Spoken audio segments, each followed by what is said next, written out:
Singing by Maithili star गुलका लाल। अभी आप सुन रहे हैं दुल्ली पट्टी से म्यूजिक की शानदार प्रस्तुति। ये छौरी भ गेला तू जवान गे, ये छौरी भ गेला तू जवान गे, तोहर होठ लागो पान के दुकान गे।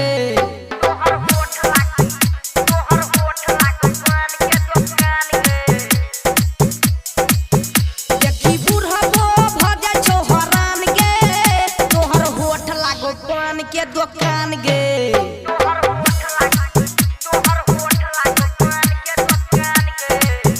अभी आप सुन रहे हैं युवा स्टार म्यूजिक की शानदार प्रस्तुति।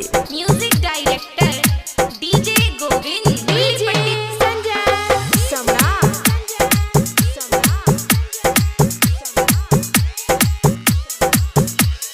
रखबे जवानी के तू कते दिन संभाइर, छौरा सबके पढ़बे तू कते दिन ये गाइर। हे रखबे जवानी के तू कते दिन संभाइर, छौरा सबके पढ़बे तू कते दिन ये गाइर। ये छौरा देख लेलको तोहर समान गे, ये छौरा देख लेलको तोहर समान गे, तोहर होठ लागो पान के दुकान गे।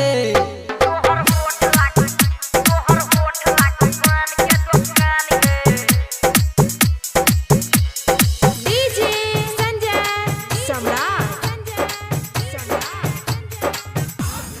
अभी आप सुन रहे हैं दुल्ली पट्टी से एमएस म्यूजिक की शानदार प्रस्तुति।